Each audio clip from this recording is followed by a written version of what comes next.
Hello and welcome to Songs for the Struggling Artist, the blogcast. This is episode 438. My name is Emily Rainbow Davis. Hello and welcome. Today's blog is not about politics, except it is about politics. It is not about politics stuff, I guess. Anyway, I'll read it to you shortly. Meanwhile, I am very grateful that you are listening.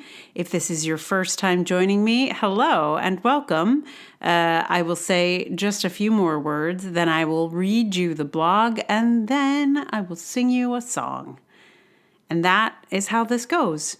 For the 438th time. What? Okay. So this one is called Not Into Politics. In the days before the election, my friend made a lot of phone calls on behalf of the Harris campaign.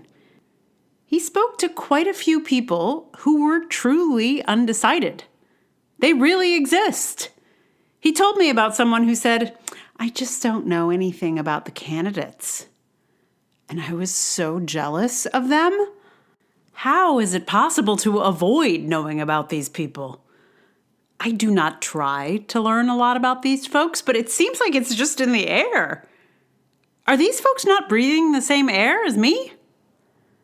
But really, though, it must be nice to be wholly unaffected by American politics. I know people around the world who know tiny details about our political mess, but meanwhile, there are people who live here who do not know what's going on. They go on about their lives with no thought for what's happening in our government. Must be nice, I think. I started to fantasize about being someone like that woman on the phone, and then I imagined someone else.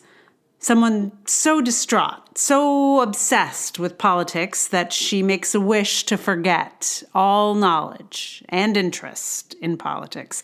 And it's granted.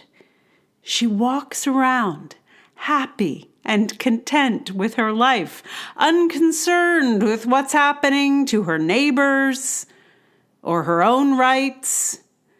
When she goes to the grocery store, she notices eggs are twice the price as usual, but she just shrugs.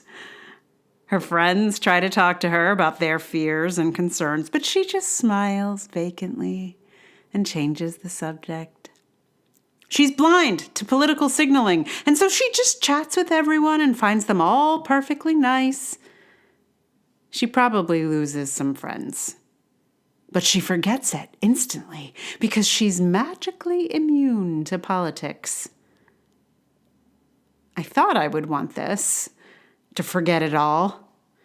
It seemed like it would be pleasant to live without this chaos surrounding us, but really, it would be its own kind of nightmare. There is no hiding from it. I'm generally not interested in politics. I'd rather think about just about anything else. But politics are happening.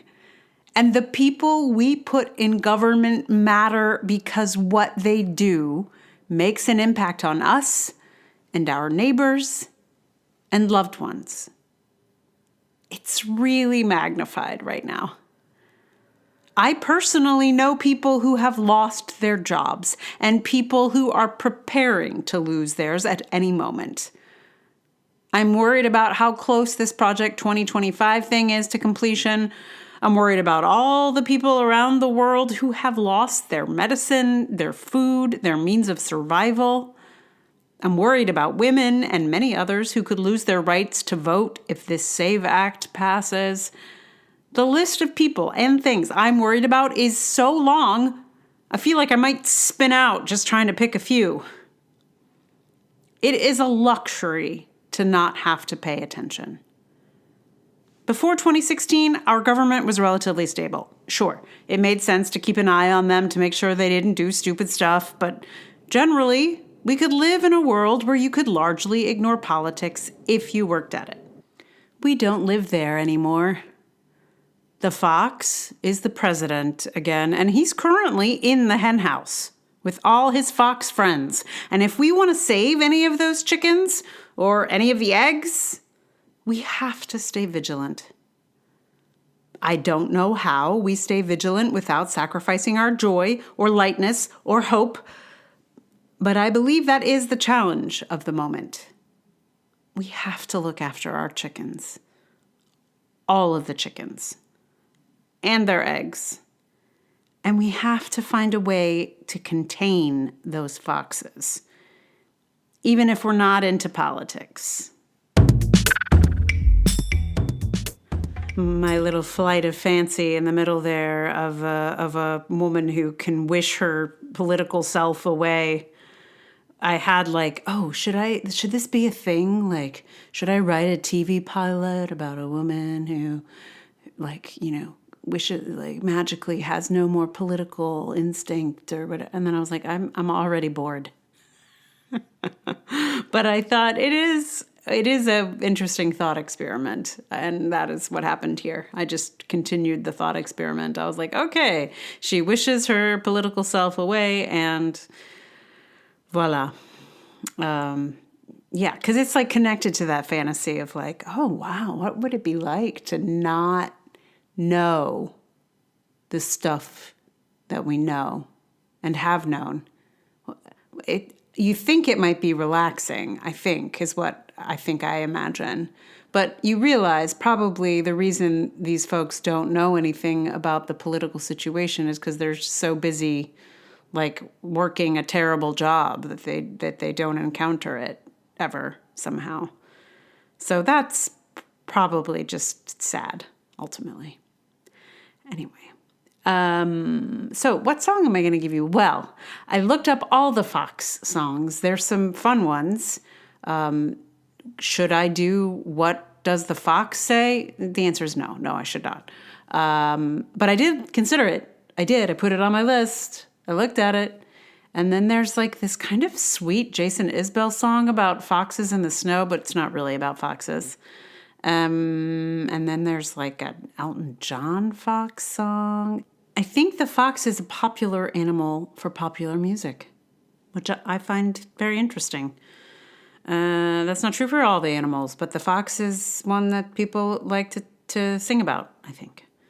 But I had to go with the classic traditional song because it is actually about a fox eating not chickens, but a duck and a goose, but essentially robbing a hen house, a duck house. Is that what you do? Do you still call it a hen house if it's ducks and geese? I don't know.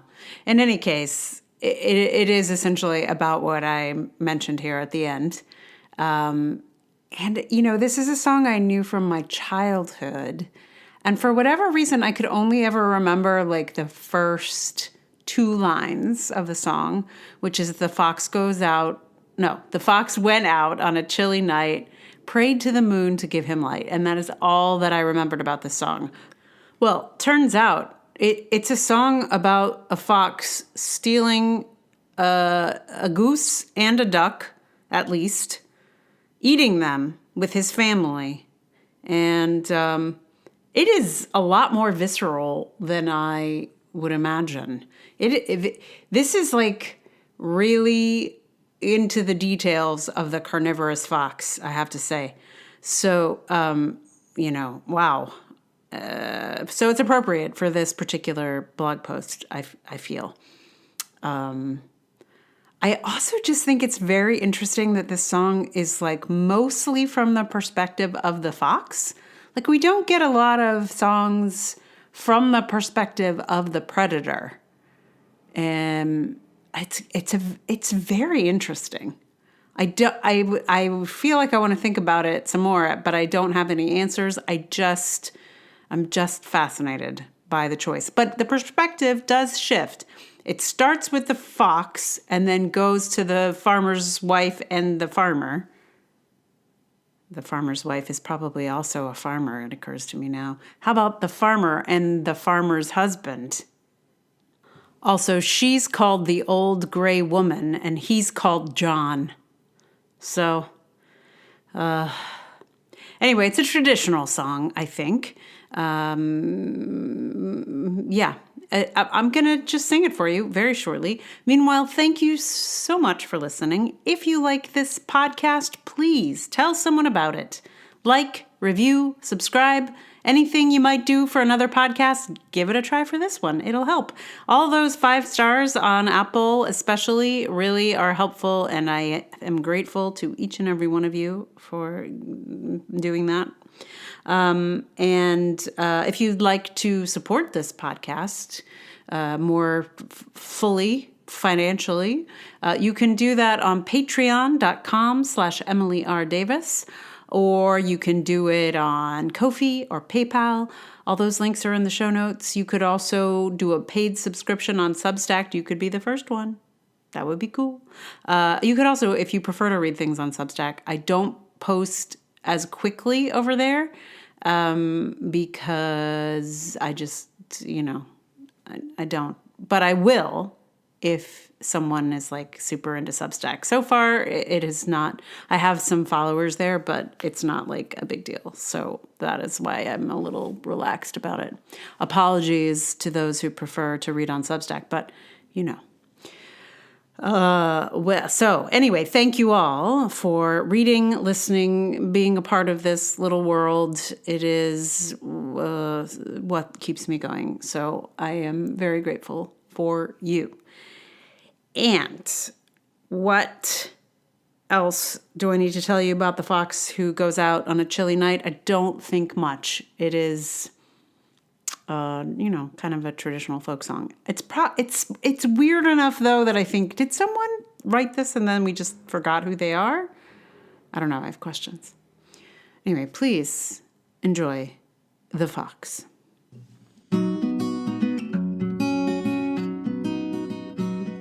The fox went out on a chilly night. He prayed for the moon to give him light, for he'd many a mile to go that night before he reached the town. Oh, town, oh, town, oh. He'd many a mile to go that night before he reached the town. Oh. He ran till he came to the farmer's pen. The ducks and the geese were kept therein. He said, a couple of you are gonna grease my chin before I leave this town. Oh, town, oh, town, oh. Said a couple of you are gonna grease my chin before I leave this town. Oh. He grabbed the great goose by the neck and he threw a duck across his back, and he didn't mind the quack, quack, quack and the legs all dangling down. Oh, down, oh, down, oh. He didn't mind the quack, quack, quack and the legs all dangling down. Oh. The old gray woman jumped out of bed. Out of the window she popped her head, crying, John, John, the great goose is gone, and the fox is on the town. Oh, town, oh, town, oh. John, John, the great goose is gone, and the fox is on the town. Oh. Then John, he ran to the top of the hill, blew his horn both loud and shrill. The fox, he said, I better flee with my kill, for they'll soon be on my trail. Oh, trail, oh, trail, oh. The fox, he said, I better flee with my kill, for they'll soon be on my trail. He ran till he came to his nice warm den, and there were the little ones, 8, 9, 10, saying, Daddy, Daddy, better go back again, for it must be a mighty fine town. Oh, town, oh, town, oh. Daddy, Daddy, go back again, for it must be a mighty fine town. Oh. The fox and his wife, without any strife, cut up the goose with a fork and a knife, and they never had such a supper in their life, and the little ones chewed on the bones. Oh, bones, oh, bones, oh. They never had such a supper in their life, and the little ones chewed on the bones. Oh. Fox went out on a chilly night. He prayed for the moon to give him light.